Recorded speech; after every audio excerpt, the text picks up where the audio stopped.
सोनं घालून फिरायची तर सोय नाहीच आहे. आणि आता सध्या मंदी आलेली आहे, युद्धजन्य परिस्थिती निर्माण झाल्यामुळे आपल्यालाही देशाच्या प्रगतीसाठी थोडी घरात जशी आपण काटकसर करतो परिस्थिती आल्यावर, तशी देशावर परिस्थिती आल्यानंतर आपण काटकसर केली पाहिजे. आता महाग सोनं मी घेणार नाही, कारण मला परवडणार नाही. आता मी रिक्षात जाते, रिक्षात येते म्हणून मी घालते. पण मोदींनी जे आवाहन केलं त्याला तुमचा पाठिंबा आहे?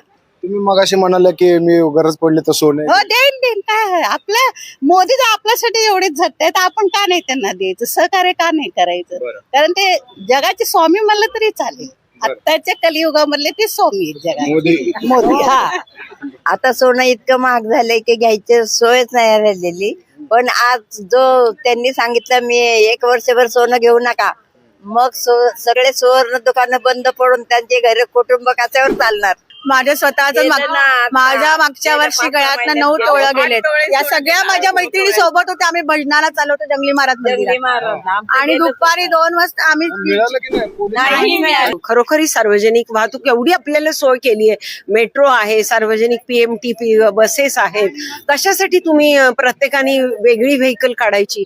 तुम्हाला इंधन पण लागणार आणि तुम्ही व्यायाम तेवढाच होईल ना. तुम्ही जर सायकलवर वगैरे गेलात तर इंडिव्हिज्युअल, मग त्याने तुमचं इंधन पण वाचेल. देशाच्या दृष्टीने विचार करायलाच पाहिजे. नेता आपला काहीतरी डिसिजन घेतो तर त्याच्यावर तुम्ही टीका न करता त्यांना साथ दिली पाहिजे, तर टीका करत बसलेत, हे चुकीचं आहे. काहींच्या कंपन्या बंद आहेत किंवा काय, त्या लोकांना पेन्शनच नाहीये. आणि रेल्वे असू देत किंवा MSCB असू देत किंवा इतर ह्या ज्या काही आहेत, त्यांना इतकी पेन्शन आहे, म्हणजे आमदार खासदारांना सुद्धा एवढी पेन्शन आहे की त्यांच्या अख्खे पुढचे चालू राहतील, पिढींना पुरतील ते. आणि त्याच्या उलट ज्यांना खरोखर गरज आहे, म्हणजे आता आमच्यासारख्यांना सुद्धा त्याची गरज आहे पेन्शनची, पण कंपनीत असल्यामुळे पेन्शनच मिळत नाहीये. बायका ऑलरेडी वेगळे वेगळे इमिटेशन ज्वेलरी वापरतात, सगळं वापरतात. त्यांना काही असं पडलेलं नाही की ते अगदी सोन्याचं हे, फक्त एक मिरवण्याचं हे असं की तो दागिना घालून बाई कुठलीही घरात बसत नाही. ती 4 बायकांना दाखवल्याशिवाय तिला समाधान होत नाही. हे सगळ्यात महत्वाचं. नाहीतर त्या सोन्याच्या दागिन्याचा काहीही उपयोग नाही. Only show. इराण, अमेरिका आणि इस्रायल यांच्यामध्ये जे युद्ध सुरू आहे, तर त्याचे परिणाम जागतिक स्तरावरती आपल्याला पाहायला मिळत आहेत. भारतावर देखील याचे परिणाम होत आहेत. आणि काल पंतप्रधान नरेंद्र मोदी यांनी देशवासियांना काही महत्वाची आवाहनं केली. याच्यामध्ये इंधनाचा वापर कमी करा, सोबतच विदेशातली जे प्रवास आहे तर तो टाळा, त्याचबरोबर सार्वजनिक वाहतुकीचा वापर करा, आणि महत्त्वाचं म्हणजे सोने चांदीची जी खरेदी आहे, सोन्याची मोस्टली जी खरेदी आहे तर ती टाळा, अशा पद्धतीचं आवाहन केलेलं आहे. आपल्याकडचं जे चलन आहे ते विदेशात जाऊ नये यासाठी हे आवाहन केल्याचं सांगितलं जात आहे. आणि या पार्श्वभूमीवर आता आपण काही पुण्यातल्या महिलांशी संवाद साधणार आहोत आणि मोदींनी जे आवाहन केलंय त्याबद्दल त्यांचं काय नेमकं मत आहे ते आपण त्यांच्याकडनं जाणून घेऊयात. ताई, काल मोदींनी जे आवाहन केलं ते तुमच्यापर्यंत पोहोचले का? दुसरं परत चॅनल ठीक आहे. पोचलं आव्हान आम्हाला, आणि मी त्या मताशी सहमत आहे की सोनं खरेदी करू नका. हेही बरोबर आहे, कारण सोनं घालून फिरायची तर सोय नाहीच आहे. आणि आता सध्या मंदी आलेली आहे, युद्धजन्य परिस्थिती निर्माण झाल्यामुळे आपल्यालाही देशाच्या प्रगतीसाठी थोडी घरात जशी आपण काटकसर करतो परिस्थिती आल्यावर, तशी देशावर परिस्थिती आल्यानंतर आपण काटकसर केली पाहिजे. आणि देशाला प्रगतीपथावर नेण्यासाठी आपण हे करणं अगदी जरुरीच आहे. आणि मी मोदींच्या मताशी अगदी सहमत आहे. महिलांना तर सोन्याचे दागिने, नाही, सोन्याच्या दागिन्यांची खूप आवड आहे, पण आता सोनं घ्यायलाही खूप महाग आहे, पूर्वीसारखं राहिलेलं नाहीये. हा, परवडत नाही म्हणण्यापेक्षा परवडतं, पण ते घालून मिरवणं परवडत नाही. मग ते नुकसान होण्यापेक्षा न घेऊन घातलेलं परवडलं.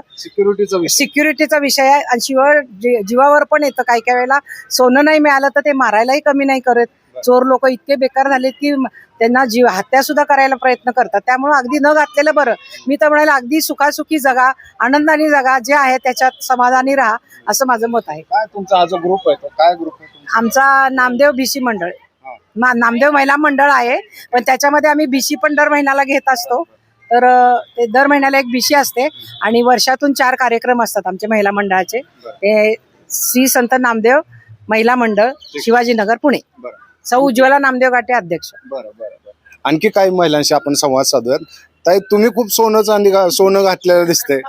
अहो मी जुनं घेतलेलं आहे. आता मोदींनी आपल्याला सांगितलेलं आहे. आता युद्धाचे दिवस आले, आधी तसं नव्हतं ना. बरं. त्यामुळे आता महाग सोनं मी घेणार नाही, कारण मला परवडणार नाही. आता मी रिक्षात जाते, रिक्षात येते म्हणून मी घालते. पण मोदींनी जे आवाहन केलं त्याला तुमचा पाठिंबा हो, आहे. पाठिंबा.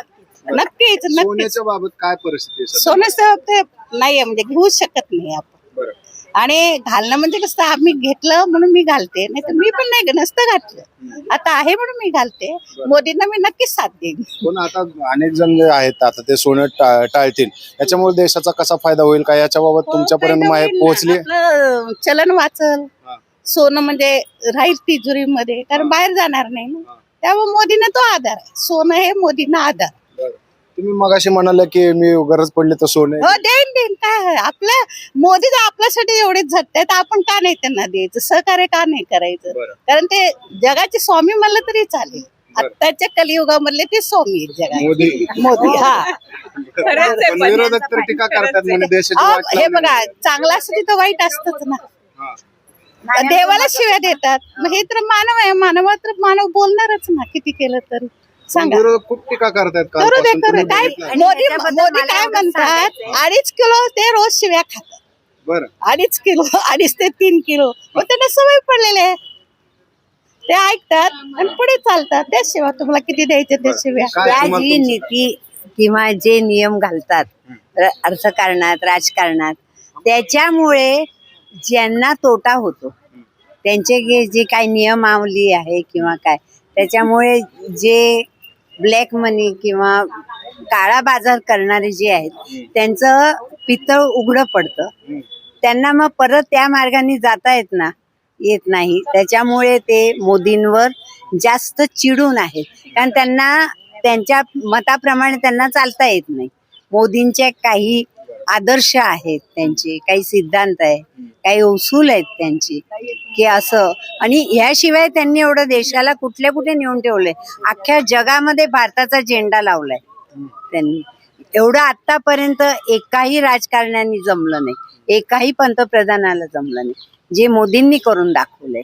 त्याने आमचे शतशः त्यांना खूप खूप 100 वर्ष आयुष्य जगावं. त्यांनी कधी ते तुम्ही माघार घेऊ पक्षाचा नये. कार्यकर्ता नाही. नाही नाही नाही नाही, एकही पक्ष नाही. आम्ही कॉमन लोक आहेत म्हणजे common. आमचं आता महिला मंडळाची बीसी होती म्हणून आम्ही आता इथे जमलो आहोत. एक म्हणजे कसं आहे, मोदी हे का निष्ठुर आहे, एक तर त्यांच्या मागे काही फॅमिली नाही. ज्याच्या मागे फॅमिली आहे किंवा आता मुलं, मिसेस किंवा इतर कोण नातेवाईक, मग त्यांचं काही प्रॉब्लेम, त्यांचे लग्न करा, त्यांना तो मग आमिष राहतं. असं त्यांना काही मागे आमिष नाहीये, म्हणून त्यांची जास्त सेवा करायची इच्छा आहे देशाची, सगळ्यांची. इतरांना काही आता बघा माहिती, मागे ते 8 डिसेंबरला ब्लॅक मनी एकदम 500च्या नोटा वगैरे बंद झाल्या, 1000-2000च्या.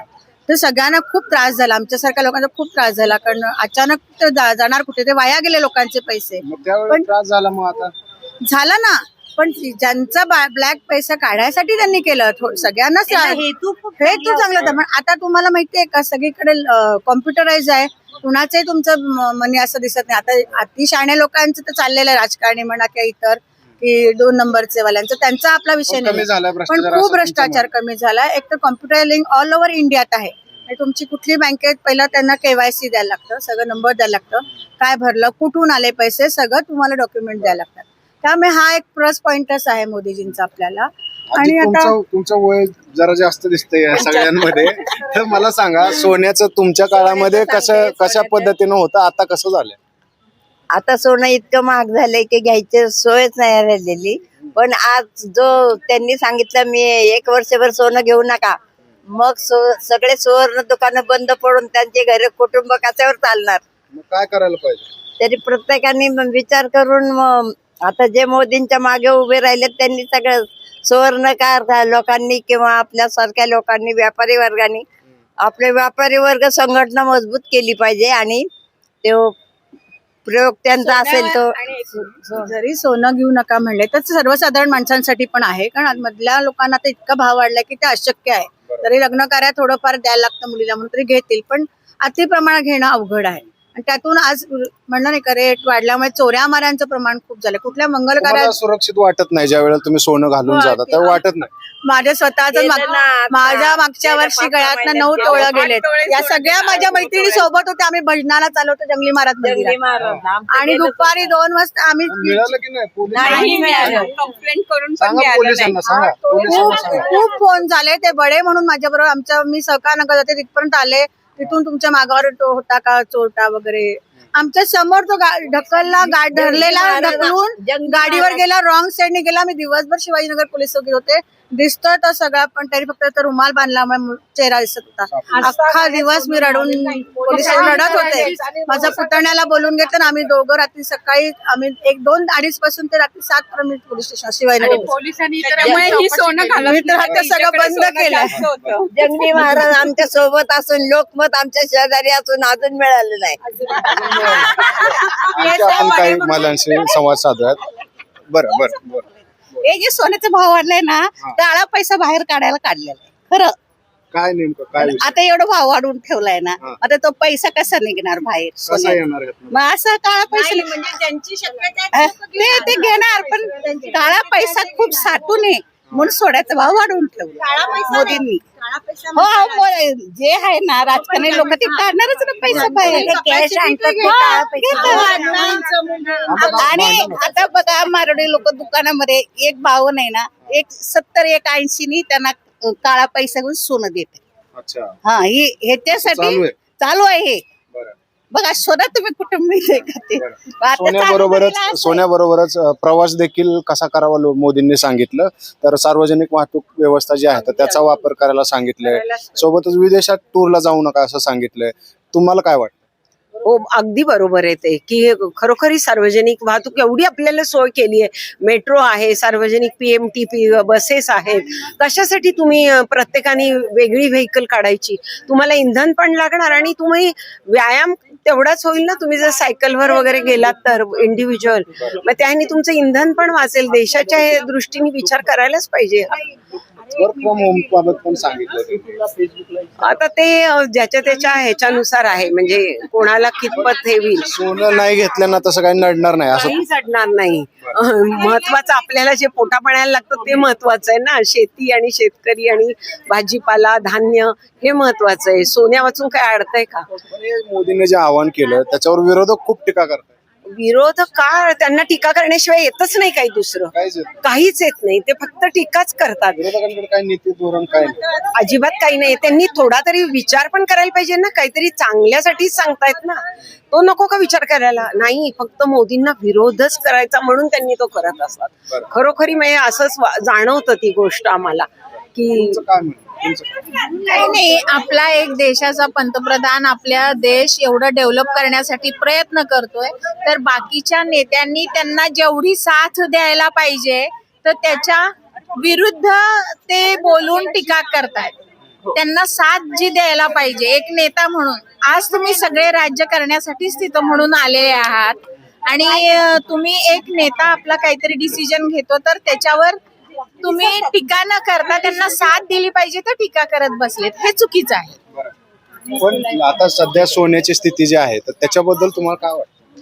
सोन्याची स्थिती महाग झाली म्हणून एक तर आहे, पण सोनं घेऊन बायका त्या आता चोरीमारी होती म्हणून लॉकर मध्येच ठेवतात. म्हणजे ते डेड इन्व्हेस्टमेंट आहे. काय काढलं याच्यावर? काय बायका ऑलरेडी वेगळे वेगळे इमिटेशन ज्वेलरी वापरतात, सगळं वापरतात. त्यांना काही असं पडलेलं नाही की ते अगदी सोन्याचं हे. फक्त एक मिरवण्याचं हे असतं की तो दागिना घालून बाई कुठलीही घरात बसत नाही.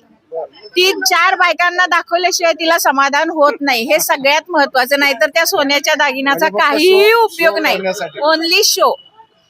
आणि म्हणायला की माझे एवढे दागिने आहेत, माझ्याकडे एवढी म्हणजे इस्टेट आहे, माझी पॉवर आहे, म्हणजे ते तेवढं माझ्याकडं, आम्ही एवढे श्रीमंत आहोत. हा मिरवण्याचा भाग आहे, पण बाकी काही नाही. आणि ऍक्च्युअली हा पैसा सगळा डेव्हलपमेंटसाठी गव्हर्नमेंटच्या ह्याच्यात जर राहिला. लोक किती टीका करतात हे असं आम्ही नाहीच ऐकलं.